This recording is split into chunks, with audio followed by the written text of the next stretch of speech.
عندي بقى هنا طاسه كده على النار، واحط شويه زيت صغيرين خالص يا دوب، حاجه بسيطه كده، وابدا احط الايه الكفته كده بتاعتي. بسم الله الرحمن الرحيم. زي ما انتم شايفين كده الربع فرخه ادتني 15 صاع، وبسم الله ما شاء الله. شايفين الصابع عامل ازاي؟ يعني قضي ما شاء الله 5 افراد، كل واحد هياخد له 3 صوابع بربع فرخه بس.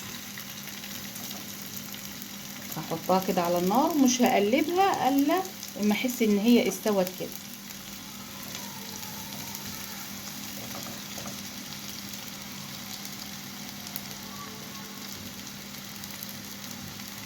السلام عليكم ورحمة الله وبركاته. ازيكم يا حبايبي، عاملين ايه؟ تعالوا النهاردة نعمل اكلة بسيطة وسريعة ورخيصة ومش هتاخد منك وقت خالص. اول حاجة عندي ربع فرخة، عندي هنا شوية برغل كده ربع كوباية بس، عشان ايه الاكلة بتاعتك ما تبقاش كلها برغل. انا كده نقيته وحطيته في مية دافية حوالي ربع ساعة و10 دقايق.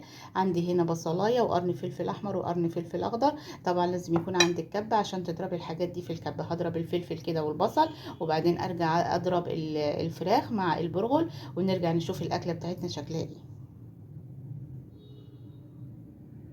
عندي بقى كده ضربت الفراخ مع البرغل، وضربت كمان البصل مع الفلفل وصفيته زي ما انتم شايفين كده، صفيته بالمصفى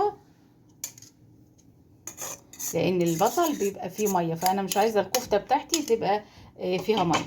عندي بقى البهارات بتاعتي، عندي بصل بودر وتوم بودر، فلفل اسود وبهارات فراخ، وعندي بابريكا، وعندي كركم، معلقه كده صغيره من كل الحاجات دي، وعندي طبعا ملح. وهبدأ بقى ايه كله في قلب بعضه كده. شوية كفتة يا جماعة. طبعا انت لو عايزة تكتري الكمية براحتك، عايزة تعملي نص كيلو بانيه تعملي كيلو زي ما انت عايزة. انا كده ضربتهم كلهم في قلب بعض. هسيبهم بقى شوية كده بالبهارات ديت، عشان لو انت طبعا انا حاسة ان هي مرقة شوية هحط شوية بقسماط. جبت هنا بقسماط اهو، هحط بقى شوية كده.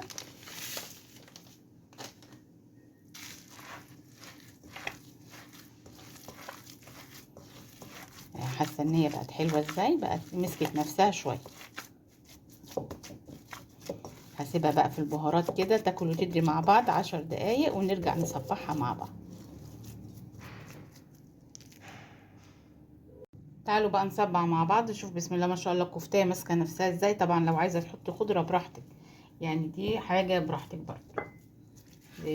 عايزه برضو تعملي الصابح كبير صغير، دي حاجه برضو ترجع لك انت. هي مش هتكش معاكي لان الفراخ ما بتكش. شوف ماسكه نفسها ازاي. انا طبعا هسويها على نار البوتاجاز من فوق.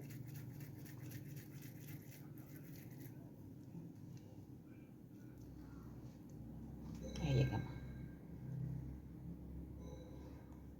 هكمل بقى الكميه واوريكم الربع فرخه اطلع كام صابع كفته. كده بقى الكفته استوت اهيت.